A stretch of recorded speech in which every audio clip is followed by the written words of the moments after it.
There's a lot of things in this old world that just do not make sense. Like why there's so few believers on the firing line, while so many others sit the fence. But if you want to know where the Word of God stands, and believe it wants to use your feet and hands, it's time to take your faith out of the seats and into the streets, and come along with me. If you only look, then you will see on WCN-TV.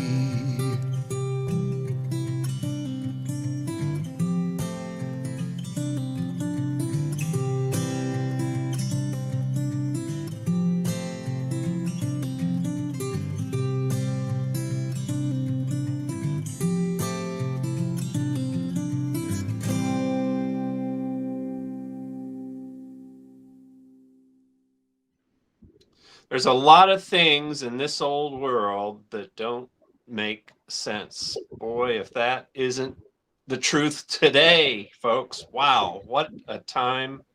What a time to be thinking about what's going on around us. I was out yesterday with a crew learning how to weed whack professionally, because I can't persuade enough Christians to go out and weed whack what the devil's doing in the culture. So in order to stabilize my income, I'm going to need to go out on the coast of Maine and mow and weed whack for a local guy. And I was shocked as I traveled around from cottage to cottage on the beautiful coast of Maine, thinking about what I learn on the internet every day about the jab or the jabby, the vaccine, whatever you want to call it, as I think about what's been done to us by global powers over the past year and a half.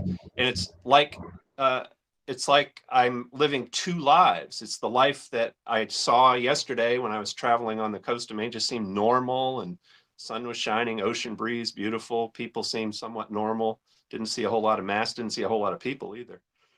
Have you noticed that people are sort of hunkering down inside their houses? You don't see kids outside playing. You don't see people. But it still has this feeling of normalcy. And then I think about videos like this one and what we're going to talk about today in this next hour. And you're going to want to share with friends. By the way, folks, this is Wisconsin Christian News TV, WCN-TV.net, WCN-TV.net. There's an enormous range of very helpful content, videos, 1 hour long interviews with people like Alan Keyes, and our great guest today, who is Arthur Schaper from lives in California, but works with a activist group that is one of the best in the world on the subject of sodomy, Mass Resistance out of Massachusetts, headed by my very good friend, Brian Kamperger. Arthur is with us today. I want to bring him in now and let him say hello as I keep doing my my opening monologue. Arthur, thank you for joining us from all the way from California. I'm in Maine, folks. Our producer's in Mount Airy, North Carolina, and we are broadcasting primarily to with an interest in Wisconsin folks, but of course, because we're on the internet, we're global. So Arthur, welcome to WCN-TV.net. Thank you so much for having me, Mike. I really appreciate it. But things are in this world, Arthur, and all of my audience members are really strange right now. I do feel like there are two sides. There's the devil's side, Satan's side, the side of the liar, and then there's the side of truth. And I'm finding that the human beings on the planet who are interested in truth are turning off CNN and all Fox News, all of the so-called trusted media sources from my past, and they're paying attention to what's on the internet. But I was surprised yesterday. I was with a 21-year-old, and I told him that there's 3 doctors that I've encountered which seem to be trustworthy voices, who are suggesting that because the mRNA experimental jab technology is experimental, and because it hasn't been tested, there's a Nobel Prize winner who has said, and everybody who takes the jab is going to die in 2 years. There's another credible doctor who I listen to who says everybody who takes the jab is going to be dead in 3 years.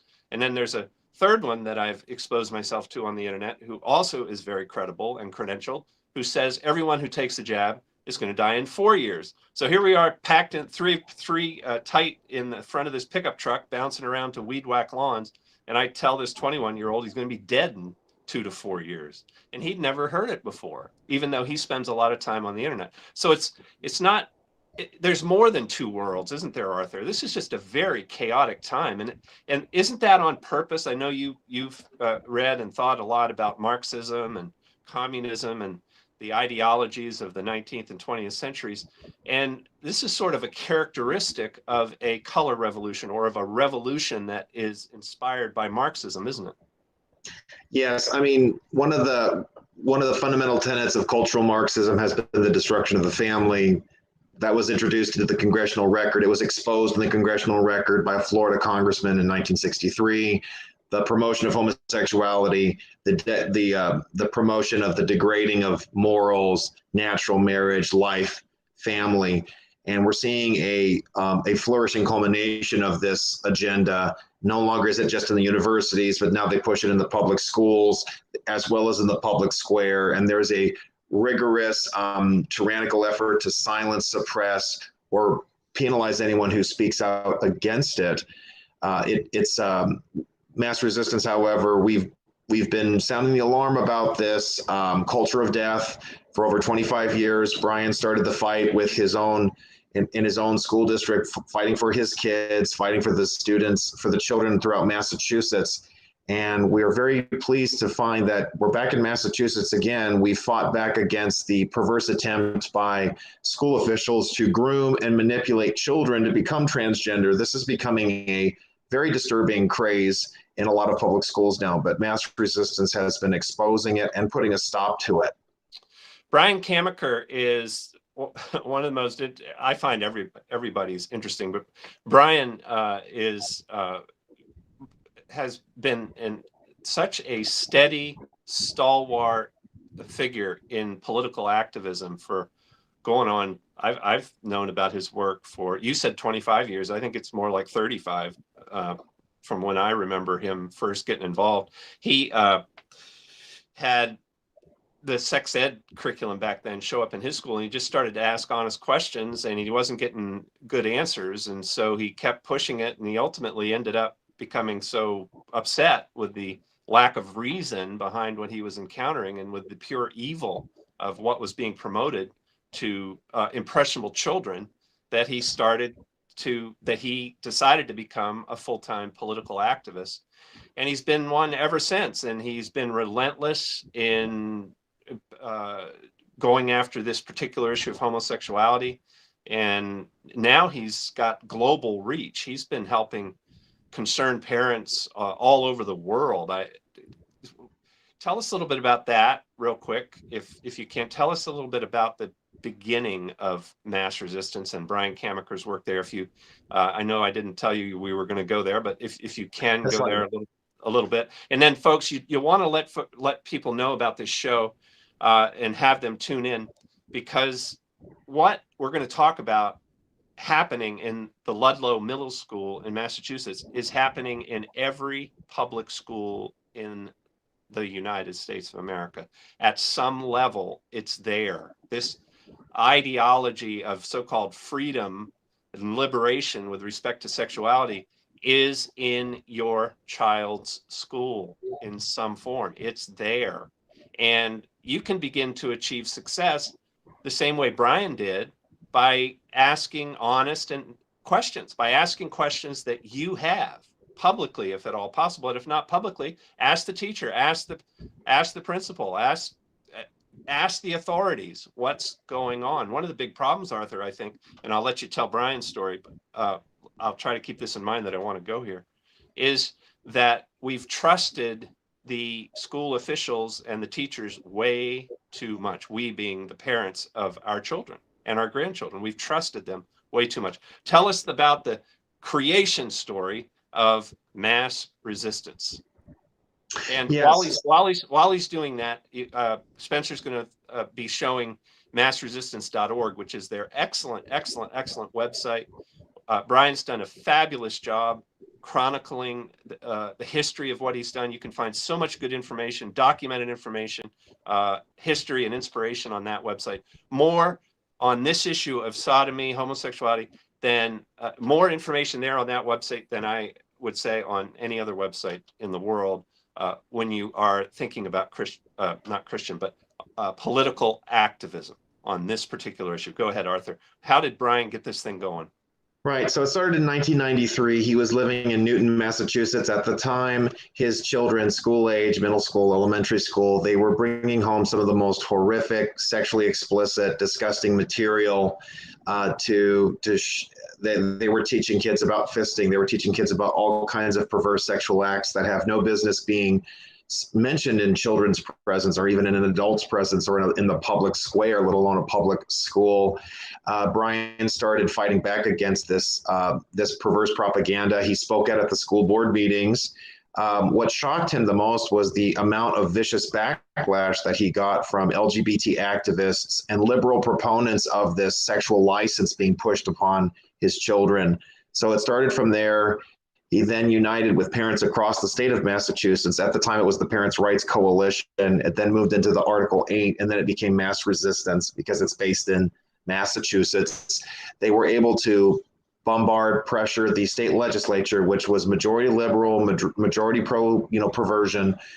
Even with a Republican governor, I think at the time, they were able to still force through an opt-out law so that no child would have to sit through and listen to that evil being propagated against them. From there, Brian's been dedicated to fighting the promotion of this anti-family, anti-life, LGBT agenda in all of its forms.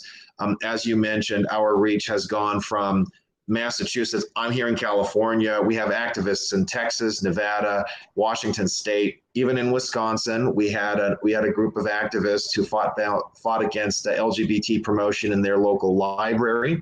And yes, we work around the world. We have activists in Taiwan, Hong Kong, Canada. We've worked with people in the United Kingdom. We have people in Nigeria, people in South Africa who want to get involved as well. Just want to kind of lift everybody's spirits somewhat. Speaking about our international reach, we've been helping dutifully, as diligently as we can, Mr. Robert Hoagland, who not only was his daughter being transitioned against his knowledge or will in the local school district in British Columbia. When he found out about it, when he went to court to stop it, the courts pushed back on him and sided with the LGBT militants and corrupt doctors who were butchering his daughter and told him to be quiet about it. He refused, and for the next year, he continued to disseminate to the world what was happening to his daughter in a so-called Western liberal democracy. We repeatedly promoted his work, his statements. We worked with other Canadian activists to sound the alarm.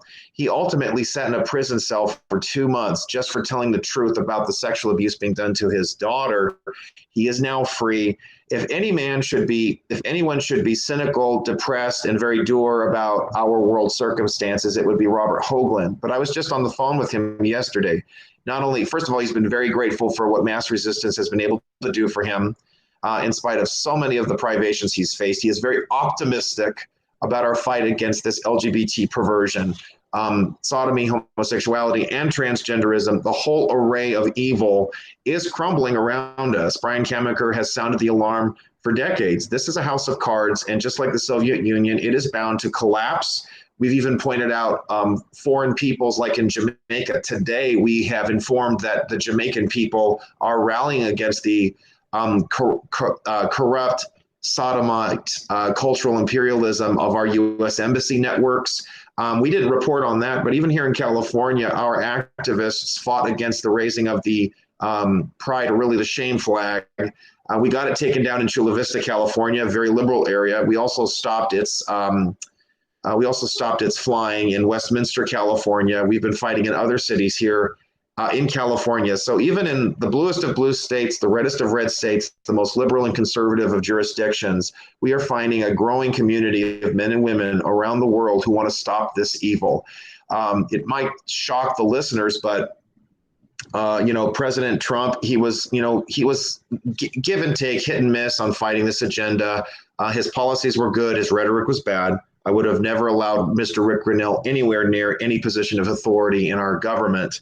Yet in spite of that, we recognize that with his departure, we have a perverse LGBT militant occupying the White House. I'm not using the word president, you'll notice.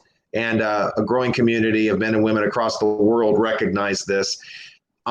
It's sad, and it's good and it's bad in this sense. Someone this bad had to come to prominence because people have ignored your alarm about this, Mike. They have ignored Brian, Mass Resistance in general, myself and others. We have sounded the alarm about this LGBT tyranny, and people were not paying attention.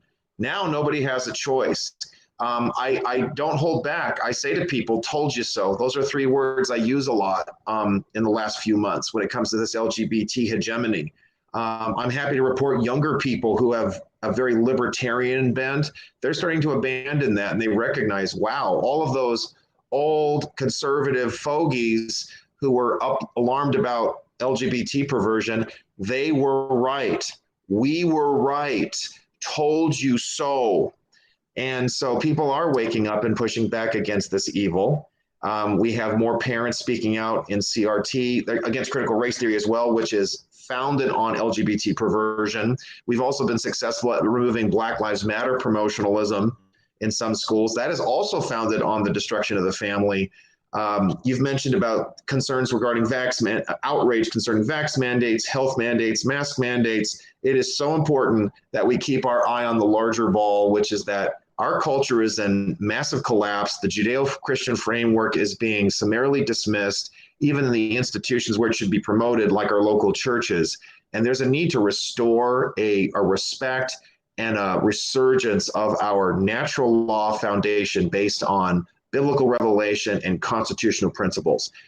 And I do believe, in spite of the horrific the horrors we see around us, it's important to remember the biblical promise. The path of the righteous grows brighter and brighter to the perfect day. No matter how dark it may get in the world, it just means that the light will shine brighter. Amen, Arthur. Amen. And one of the things that is essential to our humanity and to our overcoming evil is this word is the narrative. And the greatest story ever told, the most potent narrative today and forever, is the narrative of the gospel. It's the gospel of Jesus Christ, where humanity begins as having been created in this pristine garden, and we are ordered by God not to eat from a particular tree. We do that. The fall and death enters humanity. So there's a fall from that perfect place, that beautiful bucolic Garden of Eden. And there's a fall into sin. And then there's a redemption that comes because of the sacrifice of God himself, because mankind proves incapable of dealing with sin. And so God's Son comes and pays the penalty for sin, because holiness is holiness is holiness, and you're never going to change that. And there's no way to get to it unless there's a sacrifice. And so God sacrifices himself. Christianity is what is the most powerful story on the planet, because we get to know a God who is both in heaven and here and present with us, and who has sacrificed himself for us so that we can overcome in this moment. We can overcome in this moment of deep, dark, bewildering chaos. And we overcome by taking each day, the Bible tells us, to live each day and to accept from God what comes our way in each day, and know that regardless of our circumstances, whether we suffer or not, he is right there with us. And in fact, if we are suffering for the right reason, I think he draws even closer to us. And part of this narrative is Arthur Schaper and Brian Kamaker's Just a quick correction. My last name is Schaper. Schaper, I'm sorry. Arthur Schaper from California, representing Mass Resistance Today, and Brian Kamaker. So this gospel is what gives us the power to overcome this great narrative, this incredible good story. And God says that we should come and reason together with him. That's another thing that we're giving up as we move ahead, is taking time to reason. Come and let us reason together with the God of the universe. You can do that today. You can start doing it today if you've never done it. It's called prayer. We're not going to go there today. But Arthur, we are going to tell a story right now, a narrative that comports with the gospel. It's a story of sacrifice, but it's also a story of overcoming. And if you want to read it in all of its gory details, you can go to massresistance.org, and there's 13 stories there that tell the details of what happened at the Ludlow Middle School. And Arthur, what happened there is a teacher decided to do the right thing, and Yes. it ended up paying quite a high price. And I think she is still paying that high price today. Tell us about this teacher. Yes, Bonnie Manchester, she's a social studies teacher in Baird Middle School in Ludlow. She was aware of a systemic process where a very creepy, corrupt librarian named Jordan Funk, a woman pretending to be a man, that should tell you how corrupted her mind was inducing, taking advantage of very at-risk youth in the middle school.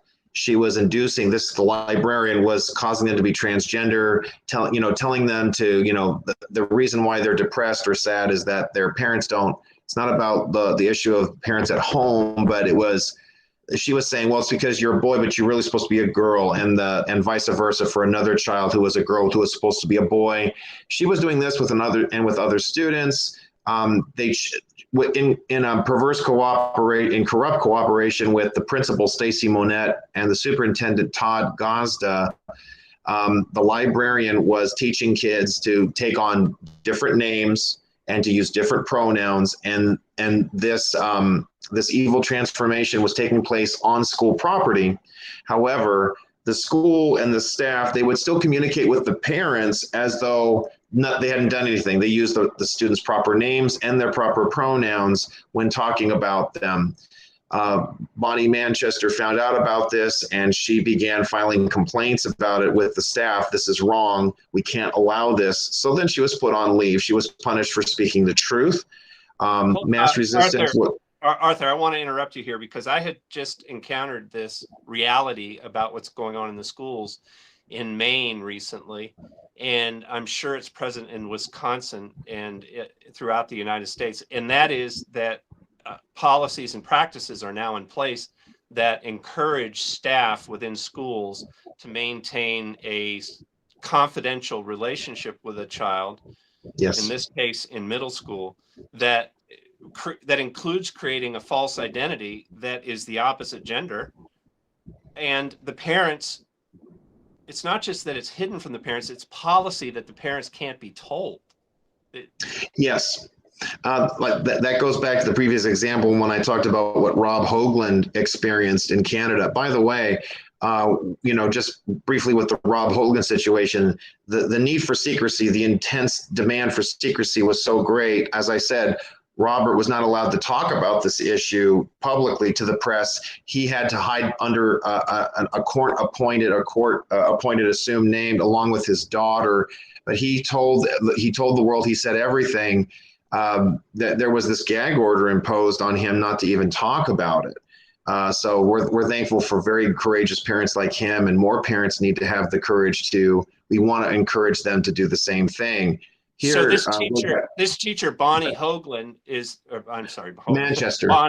Bonnie Manchester is an official, a teacher. She's on the staff, and she becomes aware of this reality that these children are being targeted for molestation, basically, might as well call it that, by another member of the staff, and she decides that she has a duty, a responsibility to do something about it. Now, I'm sure the principal and the superintendent came to her side and Hank came to her defense, and that everything turned out for the best, right? Because obviously this is so obviously evil, folks. How can we have allowed our society? How can we? How can you? How can I have allowed our society to descend to this level of wickedness and evil? Words don't describe this. This is really sick stuff we're talking about, Arthur. I'd like to share that there, again, as I mentioned, a silver lining. I'd like to share that there's been a silver lining has developed in this case as well. So let me share with you about that. So Bonnie, as of now, we were working with her. We were supporting her. The community rallied behind her in greater numbers. They were appalled at what they found out that the school was doing, lying to the public.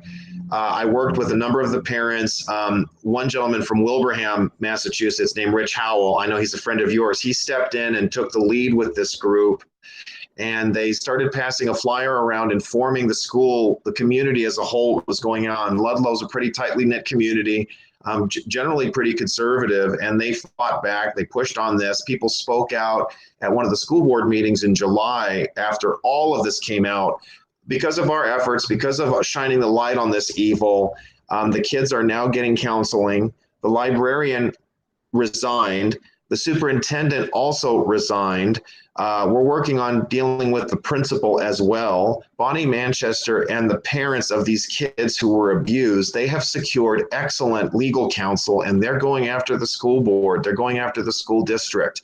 Mass resistance efforts in the city was so pronounced and profound that the school committee called a special meeting in the middle of July precisely just to defame and malign us. We had that much of an impact on the city that you had creepy LGBT militants in the schools, in the teachers union, coming forward and saying nasty things about our group and our activists and the parents. We really got under the skin. A Ludlow activist even tried to defame me yesterday on social media, and I punched right back at him. They're not used to somebody doing that. And this is something we need to encourage and increase, to foster, equip, and encourage parents to know that they are not alone in this fight, and that on the other side of the fight is victory. Many kids' lives are going to be saved. And the abject corruption, the complete moral abyss that has overtaken our, can't even call them public schools, we have to call them government schools, has come to light in such an extent. And with the innovations and the programs that are now available, we have more parents who are able to escape the clutches of these government schools. And a large part of it is to protect their kids from LGBT indoctrination.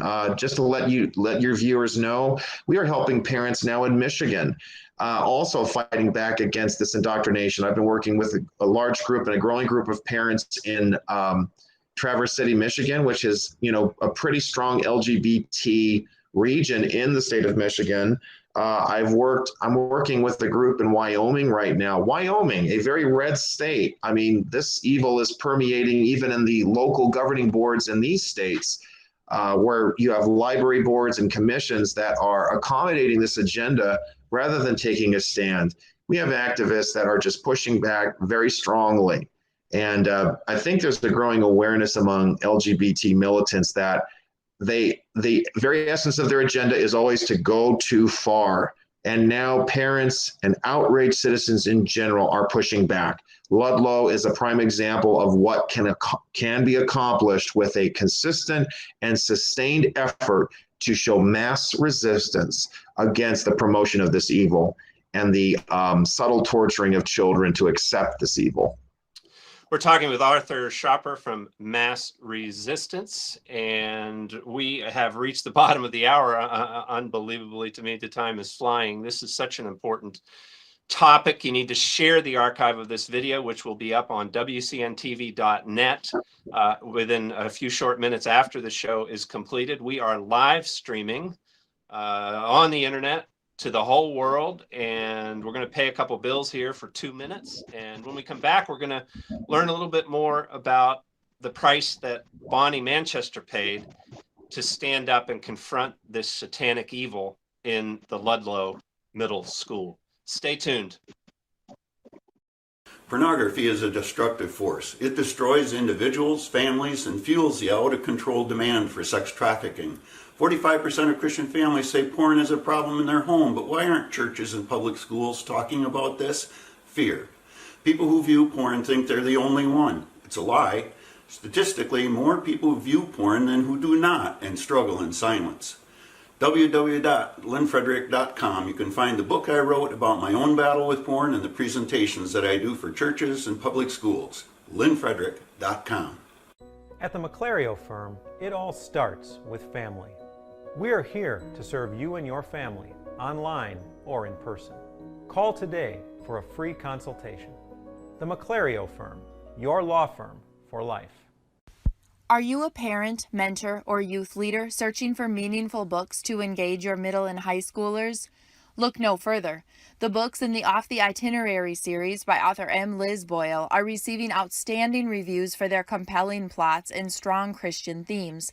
Avalanche, Chaste, and soon-to-be-released Ablaze are available on Amazon and at most bookstores. Check out mlizboyle.com for discussion guides to accompany each book. This is Leighton Howerton, and I've learned a lot from my monthly subscription to the Wisconsin Christian News. It's a national newspaper that's dedicated to encouraging you in your Christian walk, and it's chock plumb full of biblically sound articles and commentaries from some of the best Christian writers and authors in the country that, in my opinion, are more than up to the task of taking on the toughest issues in the midst of all the uncertainties we're facing living in times like these. Wisconsin Christian News is a nationally and internationally distributed newspaper and is a vitally important resource that you don't want to miss out on reading, either in print or through an online subscription.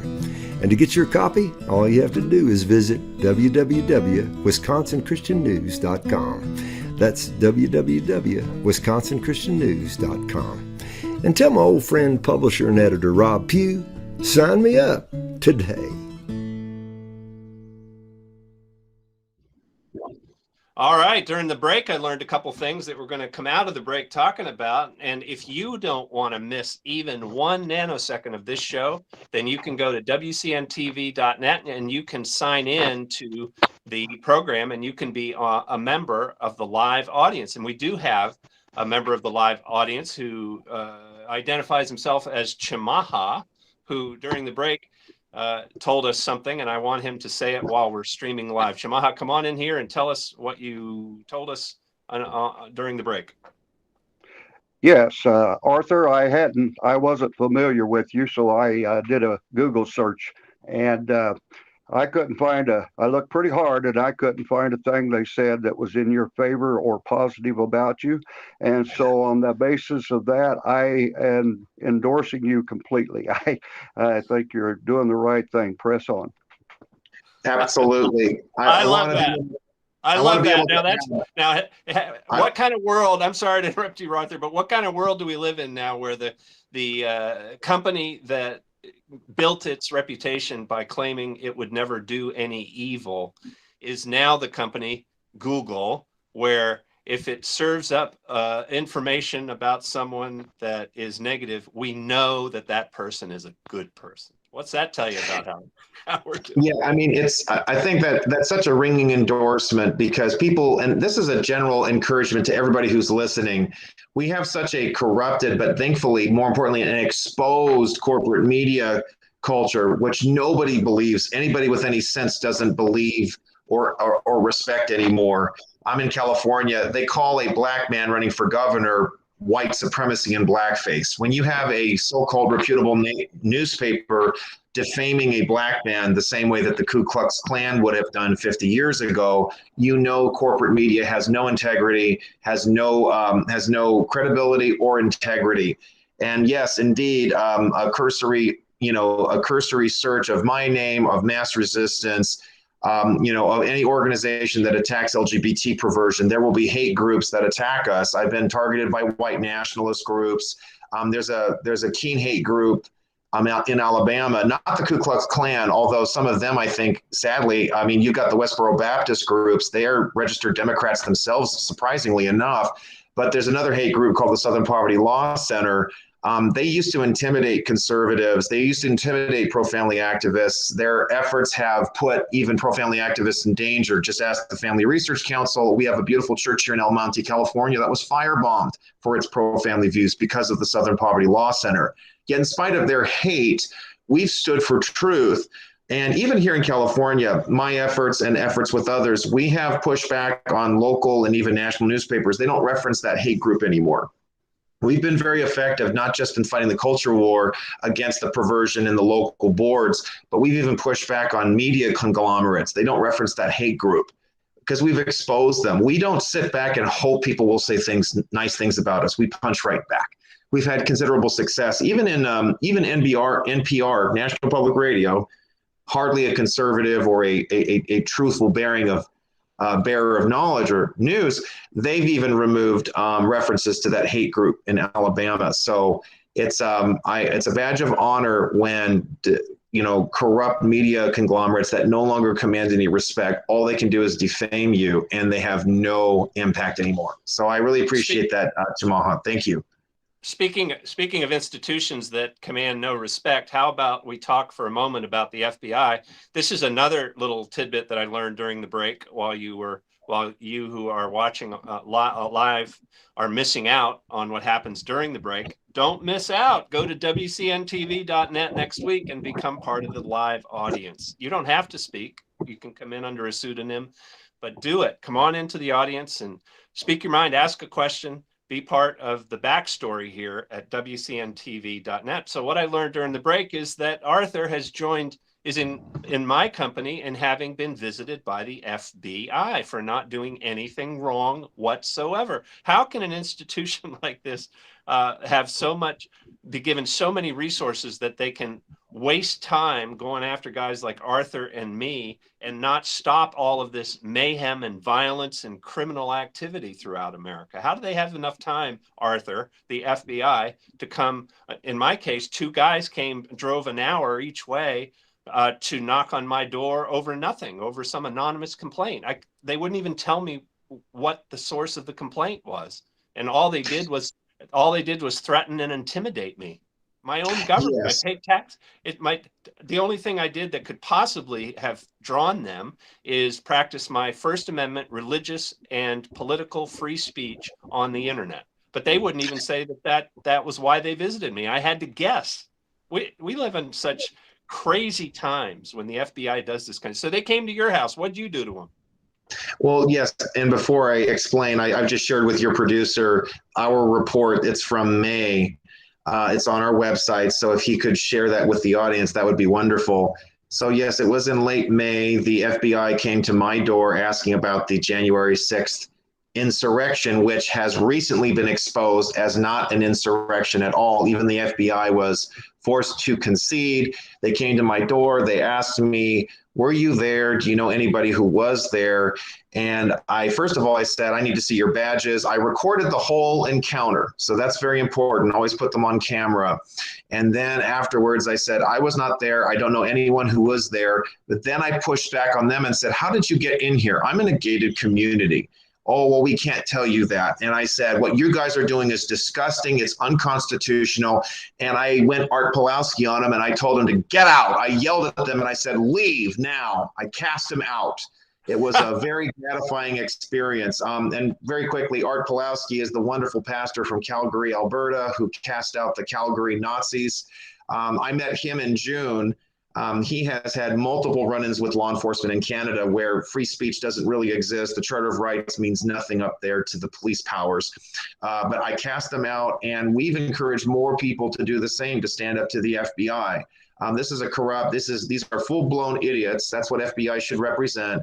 They are completely given over to LGBT promotionalism. They fly the pride flag in front of their buildings. They need to be dismantled and disbanded. They are a corrupt organization which has far outlived its usefulness.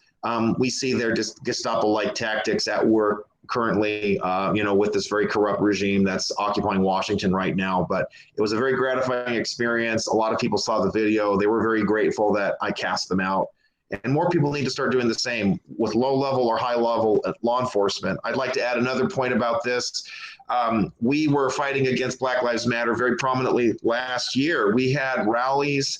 We didn't have pro-police rallies. That's very important to say that. I'm pro-rule of law. I'm not knee-jerk pro-law enforcement. They have a responsibility to protect our rights, and police officers are failing to do their job in many jurisdictions. This is a problem. Our rallies were explicitly anti-Black Lives Matter. Our rallies were explicitly anti-LGBT. We spoke out against these perversions. and we gave people more courage to do so.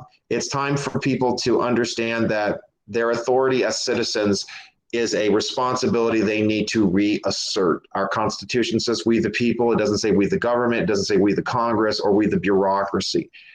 This is an assertive restoration that mass resistance is invested in. We saw this with the parents in Ludlow. We're seeing this with our activists in Wyoming, in Michigan, and even in Texas, and as well as other places. So my experience with the FBI, I like that acronym. Say that again. FBI is full-blown idiots. Yes, I recorded my experience with them as well.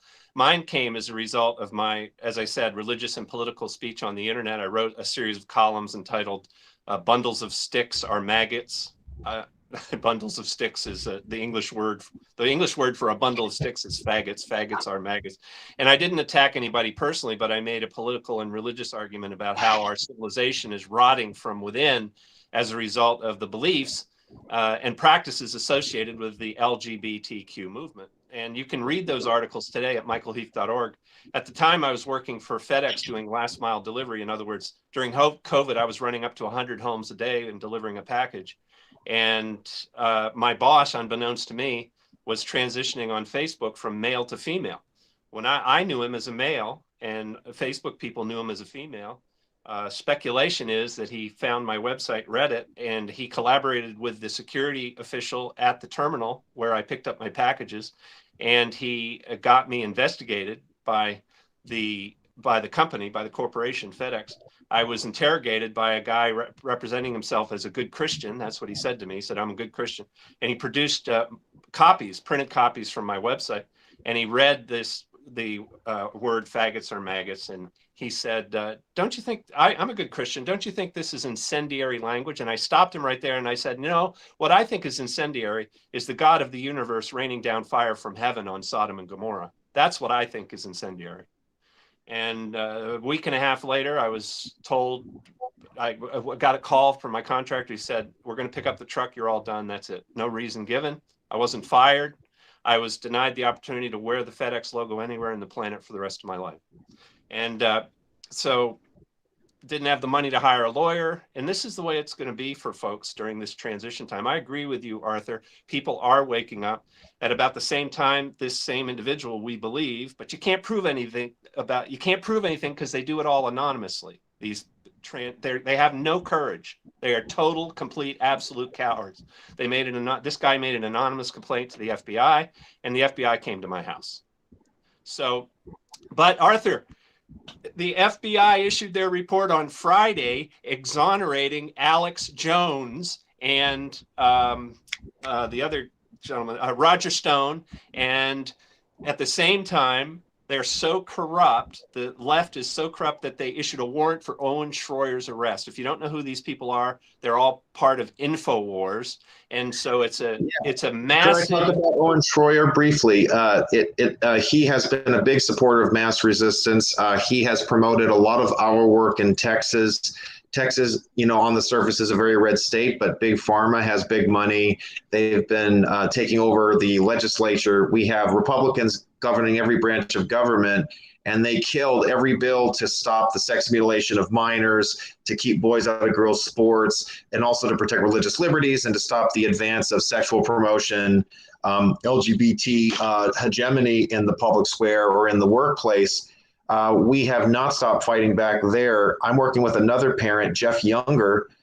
His son was taken away from him by his ex-wife, who wants to transition him to become a girl. I interviewed him earlier today. We are committed, mass resistance. We're committed to continuing this fight. We go after the state legislature. We're going after the bad judges. We're going after every agent of power in Texas who thinks it's okay to mutilate little boys and girls to try to become the opposite. I have to interrupt you at this point because it's so important. If you've been watching this show, you're listening to the names of nations and states being thrown around very casually by Arthur. I got to tell you that if you're sending money to Focus on the Family or the Family Research Council or any of these other groups who have raised millions, if not hundreds of millions of dollars on this issue, you need to stop right now. I worked for these groups for 20 years. I wasn't directly on the payroll, but I was the main leader for these groups for 20 years. You need to stop sending them money.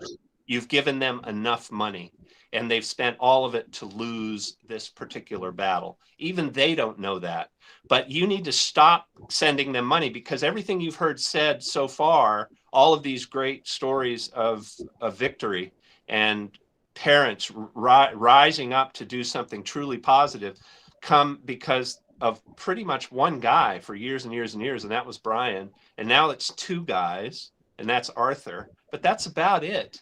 I have to interject. I mean, I recognize what you're saying as far as leadership is concerned, but we're proud to share. I have 20 leaders I work with in different states now who are actively pursuing fighting these issues. We've worked with people even in Utah. Not exactly. Arthur, I hate to interrupt you, but let me say, most all of them I would imagine are volunteers. Yes. And it's volunteer. You don't have a huge staff. Mass Resistance is, for the most part, in terms of leadership, Arthur and Brian. They deserve your financial support. Massresistance.org, massresistance.org. These are humble, capable, proven, experienced, fearless leaders who deserve your financial support. I just wanted to get that in, Arthur. I'm sorry to interrupt you, but it was, I needed to say it. I needed to say it.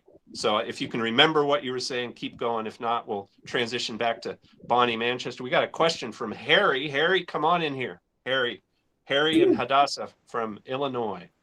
Thank you, Spencer. This isn't so much a question, but it goes right along with the sex education. I just wanted to share an experience that we came across. I'll only say it was in one of the southern states. You know, I'm not getting real specific because it's really questionable how this was handled. This goes back into about 1995, 96. And sex ed was going to be introduced into the grade school. Now, this is a fairly small community, and it was, let's say, it was removed from major civilization. You get a picture, and some of the men went to the school board and they voiced their opinion, and they were told basically, shut up, leave, it's done, it's going to happen. So they went to the next school board meeting.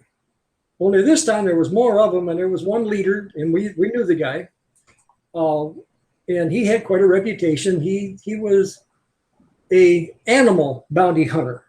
Okay, not purple bounty hunter, but he was an animal bounty hunter, and he was tough as nails. Well, he was the spokesman, and he just very calmly, he was quite a gentleman, really. He and had children involved in the school, and he very calmly explained that the sex ed would not happen in school, and if it did, there would be one of you people sitting here that would go to the swamp and would never return. And there was no sex ed. They dropped the whole subject. Now, this was in late 90s, late 90s. I don't know what happened since then, but they had their own way of dealing with the issue, and it was very effective. Yes, the larger theme there, which is confrontation, not compromise, is essential. This has been the biggest roadblock that mass resistance has faced. Many conservative, many pro-family activists are hoping for, let's find common ground, or let's communicate so that they can understand where they're missing it. Many of these politicians, many of these boards, many of these activists, they're not open to reason. They don't care. They need to be pressured, they need to be bullied, they need to be confronted, they need to be bombarded with the truth. They need to understand that they're going to lose face, lose reputation, lose money, lose their jobs, lose their positions if they continue to advocate for these perverse policies. That's what needs to be happening. Amen and amen. And that's been a theme of Brian's work from the very beginning. Yes. Having drawn very close to him in a number of battles. Of all the leaders that I've had the honor to work with over the years, Brian is the most steady in choosing to confront, not in such a way that he's going to threaten to take them into the swamp and cause one of them to never return, but to get it does, as you say, Arthur, that story does illustrate what is required at this moment, which is we're going to do whatever it takes to stop you, because this particular agenda is that evil. It's that evil that we cannot allow it to continue. It amazes me. It saddens, amazes me, bewilders me that we've allowed it to get this far. I predicted 30 some years ago that they would, if we didn't stop sexual orientation from being added to the Human Rights Act, in other words, if we didn't resist this whole anti-discrimination argument that they made successfully for years, that we would end up losing civil marriage. I predicted that. What is it you say? You say all the time, "I told you so." Well, Yes. I told Maine so 30 years ago. If we don't get this one right, we're going to end up losing civil marriage. Of course, we lost civil marriage, not just in Maine, but in the entire country, if not in Western civilization over the last decade. We lost it. We gave it up almost without a fight. And now we've pivoted, for the most part, the big money on our side has pivoted to trying to preserve religious liberty. But I think in the average person's mind, they don't get the connection between religious liberty and losing marriage or LGBTQ or anything. It's been a totally failed strategy. But that's where the big money's been going. While you guys, Arthur, have been winning the real victories. This has nothing to do with religious liberty. Nothing. That's correct. I mean, religious liberty is too broad a concept. I mean, you'll have some religious sentiment that is an abject violation of natural right. That's a real problem. You have some people assert religious liberty to mean I can smoke peyote and commune with the dead over the dead entrails of an animal. There has to be a commitment to a biblical revelation based on established eternal truth. Judeo-Christian framework must be respected. That's the first thing. And the second thing is that using the religious liberty argument has failed consistently because they assert, well, I was born this way, you're discriminating against me, and there's nothing wrong with me. I was quote unquote born this way. I encountered that similar retort this weekend when I was talking about mass resistance with a less conservative group, but they still focus on liberty, but you can't have liberty without morality. I stood my ground on the essential lie that the homosexual and transgender movement is based upon, and it just has infected the language so badly. This one lady was saying, I don't think we should teach it to the kids, but I don't think somebody should be penalized or sanctioned for engaging in this perversion as adults. Because then they mentioned Oscar Wilde. Oscar Wilde was arrested and imprisoned just for being gay. And I cut her off and I said, that's where your problem is. It's not an identity. These are behaviors that people can leave, have left. We have former homosexuals and transgenders who support our cause. I have a long and growing list of expert witnesses that I rely upon when confronting state legislatures to fight the sex mutilation of minors, to fight the normalization of sexual perversion, to fight the attempts to normalize or create these non-discrimination ordinances. We have a movement, a growing community of men and women who are leaving these behaviors. It just goes to show, no, you're not born that way. This is not a natural right. This is not a God-given right to abuse your body with the same sex or to cut your body up to become the opposite sex. These are things that must be militantly fought. And you'll love this. Share this with your audience. Our own Constitution recognizes the laws of nature. You find it in Article 1, Section 8, Clause 10. Congress is supposed to pass laws pertaining to the law of nations, and that's the laws of nature and nature's God as applied to nations. And that reference, the laws of nature, comes from the Declaration of Independence. We need a restoration of that. Our founders did not come up with the United States out of a vacuum. It wasn't based on some silly revolutionary license. They were appealing to an eternal testimony. And people have forgotten that, and that's why the country is collapsing. Yes, and Bonnie Manchester has decided to become a warrior trying to stop that collapse from happening. She was a middle school teacher. In the remaining 6 minutes, Arthur, give us Bonnie's story, which Yes. rolled out this year in Ludlow, Massachusetts. Bonnie Manchester had been working in the Ludlow schools for over 20 years, well respected in the community. She had grown up with the kids and the adults. I mean, the other parents in the community she had grown up with when she was a kid.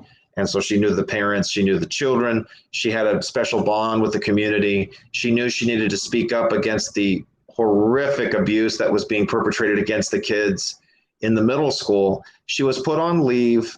They had no right to put her on leave. They were without any legal standing. The school, the officials who put her on leave, they were all wrong for doing so. She knew she was in the right. She was preparing to leave on her own terms, but then they fired her without cause. Let's be honest, there was no proper cause for doing so. She didn't endanger anybody. She was trying to protect these kids. She has very capable legal counsel that is helping her. And there's a growing movement that is around her to help her out through this very difficult time. She has been terminated unfairly, but she's fighting back. She has legal counsel, and along with the parents who are fighting to restore their children's proper identities. They're fighting back. That's what's happening now. That's awesome. And in large part, that's because of the work that you, Arthur, and Brian, Mass Resistance, have done to bring to light using your excellent website and your email, which many hundreds, if not thousands of people receive on a regular basis.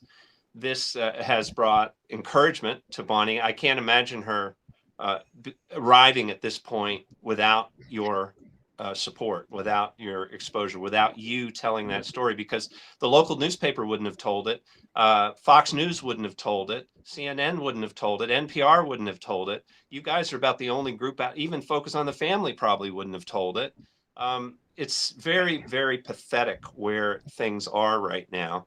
But there's hope because you got people like Arthur, we got men like Brian Kemker, and we got organizations like Mass Resistance who can come alongside of you. You said that you've got 20 volunteers. Anybody listening right now, I'm sure Arthur would be happy to talk to you, answer your questions, and perhaps enable Small correction.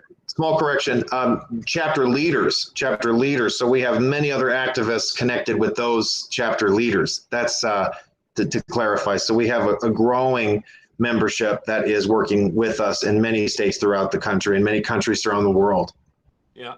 And if you're listening and you are triggered to do something to confront this evil, then Arthur, what's the quickest way for them to get in touch with you? I'm more than happy to share. I have a direct number that you can call. Please feel free to call me, 781-474-3005. That is my work cell. Please call me if something's happening in your area and you want to fight back against this perversity. 781-474-3005. My email address is arthur@massresistance.org, arthur@massresistance.org. Feel free to reach out to me. We've had many people reaching out, more people every day wanting to fight back because they know that with mass resistance, they can win. And if you forget all of that, all you really need to remember is mass resistance. You can Google it and it'll be all negative, but that's okay. You'll probably get the link anyway. massresistance.org, and there's a contact page there. And I'm sure if you fill that out, the message will get to Arthur or Brian, or someone from the organization will be in touch with you. Folks, we've got to stop simply praying, and we have got to add action to our prayers and get involved with turning this around as things collapse around us. Arthur, you think we're going to be able to, we got 1 minute left. I'll give you the last word. Do you think we're going to be able to stop the collapse of the United States of America, or is it too late? That's a very broad question. I think the choice comes down to, will enough people be restored to hear again what our country is founded upon? There's a need to bring people back to the fundamental principles that this country was founded upon. And it wasn't sodomy, and it wasn't the destruction of marriage. It was, if I may be so bold, we need to make male and female great again, make marriage great again, make mom and dad great again. Because when America is good, then America can be great. And with that, we'll thank you for tuning in to WCN-TV.net on this Wednesday. We'll be back next Wednesday with another informative and inspirational episode of WCN-TV.net. Share this link with all of your friends and family. God bless you.